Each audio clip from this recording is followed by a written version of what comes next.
Hello my story lovers. आज की जो कहानी हम आपके साथ शेयर करने वाले हैं वो है बिहार का मशहूर बाटी चोखा। बिहार के उत्तरी छोर पर बसा हुआ एक छोटा सा गांव था धनौरा। गांव में कच्ची गलियां थी, दोनों ओर मिट्टी और खपरेल के घर।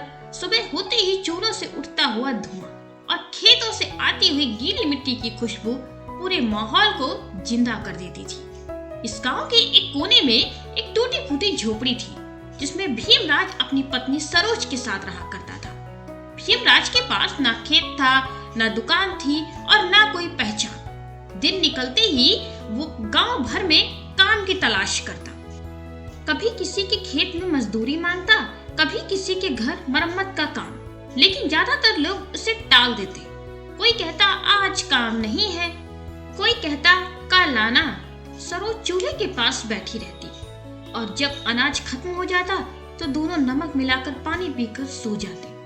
भीमराज के मन में एक बात हमेशा कुलबुलाती रहती थी। उसे अपनी माँ की याद आती थी जो मिट्टी के चूल्हे में बाटी बनाती थी। जब बाटी अंगारों पर पकती तो पूरी गली महक उठती थी। लोग कहते थे ऐसा स्वाद तो उन्होंने कहीं नहीं चखा। लेकिन माँ के जाने के बाद वो स्वाद भी जैसे मिट्टी में दब गया। एक साल ऐसा आया जब बारिश में गांव की हालत बिगड़ गई थी। एक रात तेज बारिश में भीमराज की झोपड़ी की छत गिर गई। दोनों जान बचाकर किसी तरह बाहर भागे। पूरी रात ठंडी जमीन पर बैठे रहे। सुबह जब सूरज निकला तो उनके पास न घर था न सहारा। सरोज की आंखों में आंसू थे और भीमराज की आंखों में खालीपन। उसी दिन दोनों ने गांव छोड़ने का फैसला किया। कई मील पैदल चलने के बाद वे एक सुनसान सड़क के किनारे पहुंचे। आसपास सूखे पेड़, टूटी हुई धर्मशाला और दूर दूर तक सन्नाटा। सरोज की पोटली में थोड़ा सा आटा और कुछ मसाले बचे थे। भूख ने दोनों को बेहाल कर दिया था। भीमराज ने सड़क किनारे पड़ी सूखी लकड़ियां इकट्ठा की और मिट्टी से छोटा सा चूल्हा बनाया। अचानक उनके मुंह से निकल पड़ा, क्यों ना बाटी चोखा बनाकर बेचें? सरोज पहले तो डर गई, लेकिन भूख और हालत ने उसे भी हाँ कहने को मजबूर ही कर दिया। पहली बाटी बनी, थोड़ी जल गई। चोखा थोड़ा ज्यादा तीखा हो गया, लेकिन जब अंगारों पर बाटी सिकने लगी तो उसकी खुशबू दूर तक फैल गई। उसी रास्ते से गुजर रहे कुछ राहगीर रुक गए। किसी ने पूछा, क्या बना रहा है भीमराज? भीमराज ने कहा, बाटी चोखा। एक आदमी ने पहला कौर लिया और उसकी आंखें चमक उठी। उसने कहा, अरे ऐसा स्वाद तो मैंने कभी नहीं खाया, ये तो बिल्कुल बिहार जैसा है। वहीं किसी ने हंसते हुए कहा, अरे भाई, इसे तो बिहार का मशहूर बाटी चोखा कहना चाहिए। वही शब्द भीमराज के दिल में उतर गया। अगले दिन उसने पुराना लकड़ी का फट्टा लिया और उस पर हाथ से लिख दिया, बिहार का मशहूर बाटी चोखा। दुकान तो बस मिट्टी और टीन की थी, लेकिन नाम बड़ा था। धीरे धीरे ट्रक ड्राइवर, मजदूर, यात्री रुकने लगे। लोग रास्ता पूछते हुए कहते, उस जगह चलो जहां बिहार का मशहूर बाटी चोखा मिलता है।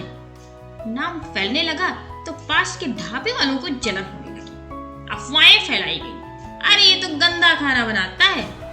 एक दिन अचानक कुछ लोग आए और दुकान तोड़ दी। उसी सदमे में भीमराज बीमार पड़ गया।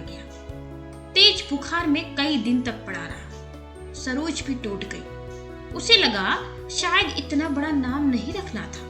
भीमराज, हमने ये नाम रखकर गलती कर दी। लेकिन भीमराज ने कमजोर आवाज में कहा, नाम बड़ा नहीं, हमारी मेहनत सच्ची है। बीमारी से ठीक होते ही उसने फिर उसी जगह पर चूल्हा जलाया। इस बार और साफ और मजबूत दुकान बनाई। लोग वापस आने लगे क्योंकि स्वाद तो वही था। वक्त बीतता गया। सड़क पर अब उसकी पहचान बन चुकी थी। जो भी गुजरता रुक कर कहता, बिहार का मशहूर बाटी चोखा खिलाओ। सालों की मेहनत के बाद वही छोटी सी मिट्टी की दुकान एक बड़े से ढाबे में बदल गई। बोर्ड पर बड़े अक्षरों में लिखा था, बिहार का मशहूर बाटी चोखा। भीमराज आज भी पहली बाटी खुद मिट्टी के चूल्हे में ही डालता है। आज कोई उससे पूछता है कि इतना बड़ा नाम कैसे हुआ, तो वह मुस्कुरा कर कहता है, नाम मैंने नहीं चुना, लोगों ने दिया है। सो फ्रेंड्स, अगर आपकी मेहनत सच्ची है और लगन सच्ची है तो भले ही देर लगे, लेकिन एक न एक दिन जरूर आपको सफलता मिलती है। आपका क्या कहना है इस सच्चाई पर? प्लीज कमेंट बॉक्स में कमेंट करके जरूर बताएं। और हमारी कहानी, हमारी कोशिश आपको कैसी लग रही है, प्लीज कमेंट करके जरूर बताएं। ऐसी ही कहानियों के लिए हमारे साथ बने रहें। सुरु टीवी में ऐसी मजेदार स्टोरी और इंटरेस्टिंग स्टोरीज हम आपके लिए लाते रहेंगे। Thank you.